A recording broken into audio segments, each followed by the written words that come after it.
Good evening friends, welcome to home science classes. आप सबको पता है कि हम मिनरल्स पढ़ रहे हैं। हम इस चैनल पे होम साइंस की थियरी पढ़ा रहे हैं। अगर आपको होम साइंस की थियरी पढ़नी है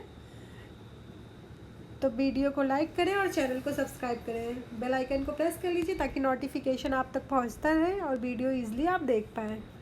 ठीक है, चलिए फिर स्टार्ट करते हैं। हम मिनरल्स पढ़ रहे थे। मिनरल्स में हमने कल जो पढ़ा था वो फ्लोरीन पढ़ लिया था। अब हम पढ़ेंगे आयरन, ठीक है, लोहा। चलिए स्टार्ट करते हैं।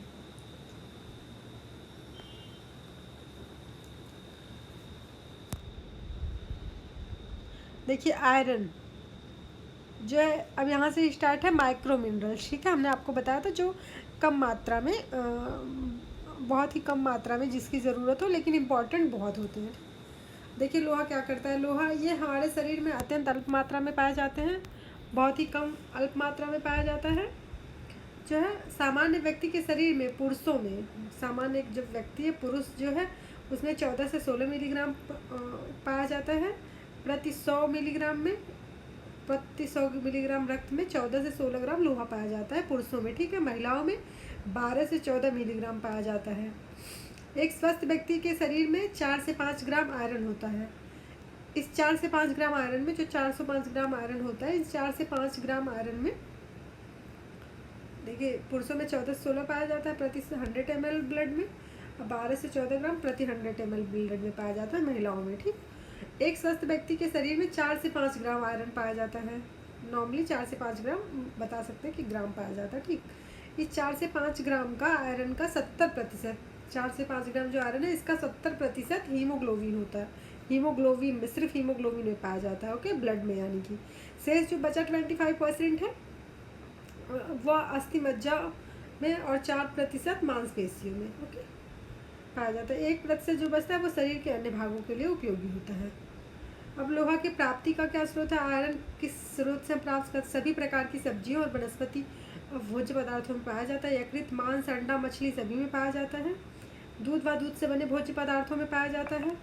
आयरन की प्राप्ति का निकृष्ट स्रोत जो है वो दूध व दूध से बने भोज्य पदार्थ जो है आयरन की प्राप्ति का निकृष्ट स्रोत है। ओके, आयरन अनाजों की छिलकों में भी मौजूद, अनाज पीसने के दौरान नष्ट हो जाता है। आयरन जो होता है वो अनाज के छिलके में भी पाया जाता है, लेकिन जब जैसे गेहूं में पाया जाता है तो गेहूं जब हम पीस देते हैं तो वो नष्ट हो जाता है। अब लोहे का कार्य क्या है। हीमोग्लोबिन, हीम प्लस ग्लोबिन, मतलब लोहा प्लस प्रोटीन, ये दोनों संयुक्त प्रोटीन है। हीमोग्लोबिन जो ये लोहा है वो हीमोग्लोबिन के निर्माण में सहायता प्रदान करता है, मांसपेशियों के संकुचन में सहायता प्रदान करता है, एंजाइमों का निर्माण करता है, ट्रांसफेरिन का के निर्माण में सहायक होता है। फेरिन को मतलब फेरस में बदलता है। प्रतिरक्षी कोशिकाओं के निर्माण में सहायक होता है। O2 ऑक्सीजन और CO2 के परिवहन में भी सहायक होता है लोहा। ओके, अगर हीमोग्लोबिन के साथ CO2 मिल जाता है, मान लो हीमोग्लोबिन के साथ CO2 मिल जाता है तो ऑक्सीजन हीमोग्लोबिन बन जाता है, जिससे O2 रक्त शुद्ध हो जाता है। यही ऑक्सीजन और हीमोग्लोबिन, लोहा अगर मिल जाता है इसके साथ, तो ऑक्सीजन के साथ, तो हमारे ब्लड को शुद्ध करता है। ठीक, ये ऑक्सीजन हीमोग्लोबिन के माध्यम से प्रत्येक कोशों तक पहुंच जाता है। फिर जब शुद्ध हो जाता है तो ऑक्सीजन ब्लड के माध्यम से पूरे शरीर में हर सेल्स तक पहुंच जाती है। जब कोशिकाओं में ऑक्सीजन मिलता है तो ग्लाइकोजन ब्रीविंग होकर CO2 और ऊर्जा के रूप में, ऊर्जा मतलब पानी के रूप में हो जाता है, जो आवश्यकता के बाद यूरिन के माध्यम से बाहर निकल जाता है। मान लो हमने यूज़ किया, जो ग्लाइकोजन में होकर CO2 में होकर, और हमें उससे ऊर्जा मिल जाती है। बाकी जो बच जाता है, जो इन सब कार्य के बाद, सब होने वाले आवश्यकताओं की पूर्ति के बाद बच जाता है, तो यूरिन के माध्यम से लोहा बाहर निकल जाता है। ओके, पेशियों के कर्माकुंचन के लिए, मतलब हमारे पेशियों के पेट साफ करने के लिए, कर्माकुंचन के लिए भी ये बहुत आवश्यक होता है। पेशियों में लोहा मायोग्लोबिन के रूप में पाया जाता है। जो हमारी पेशियाँ होती हैं नाजुक सी, उसमें लोहा जो है मायोग्लोबिन के रूप में पाया जाता है। एंजाइम, कार्बोज प्लस प्रोटीन, केटेडेज, पैराडाइज निर्माण, साइटोक्रोम जिसे कहा जाता है, प्रतिरक्षी कोशिकाओं के निर्माण में भी सहायक है। एंटीबॉडीज, सेल्स, मेकेफेजेज का निर्माण करता है। लोहे का अवशोषण छोटी आंत के 3 भाग में, 2 भाग में होता है। ठीक है, डिओडेनम और जेजुनम में दोनों भाग में होता है, इलियम में नहीं होता है।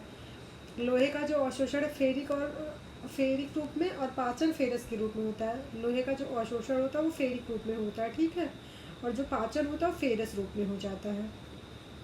लोहे के अवशोषण में विटामिन सी अम्लीय प्रवृत्ति की उपस्थिति में होता है। शैशवावस्था, किशोरावस्था, बाल्यावस्था, गर्भावस्था में आयरन का अवशोषण 20 से 30% बढ़ जाता है। ओके।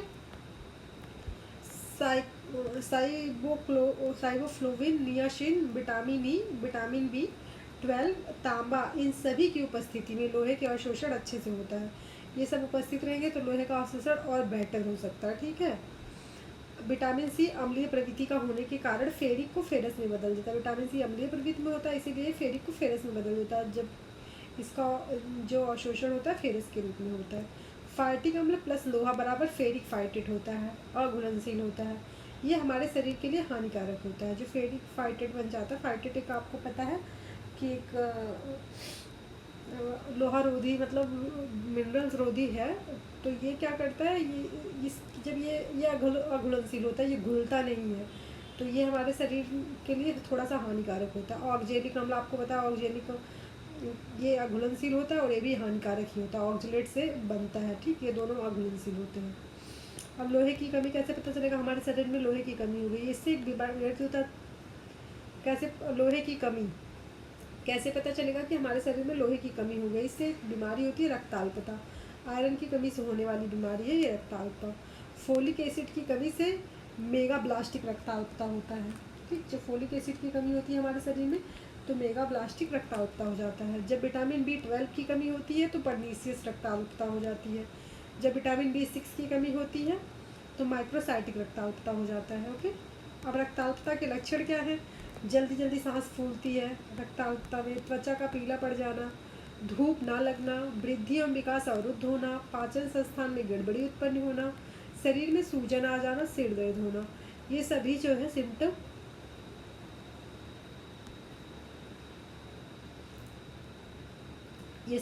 है रक्ताल्पता के लक्षण। अब रक्ताल्पता का कारण क्या है? सबसे पहले रक्ताल्पता का जो कारण है भोजन में लोहे की कमी, आपको पता है इसकी कमी से ही हो रहा है। Vitamin B12, vitamin B6, folic acid की कमी, प्रोटीन ऊर्जा कुपोषण हो जाता है जब नियासिन, राइबोफ्लेविन, विटामिन B5 की कमी से, आंतों में संक्रमण के कारण, यकृत सिरोसिस हो जाने पर, मलेरिया होने पर, कॉपर, तांबा, कोबाल्ट, विटामिन B12 की कमी होने के कारण। ठीक है, ये रक्ताल्पता होता है। अब जो लोहे का संग्रह है वो कहाँ होता है? यकृत में होता है, प्लीहा में, अस्थि मज्जा में, जहाँ RBC 120 पाया जाता है। लोहे के अवशोषण में बाधक क्या है? ऑक्जेलेट, फास्फेट और फाइटेट, ये लोहे के अवशोषण में बाधा पैदा करता है।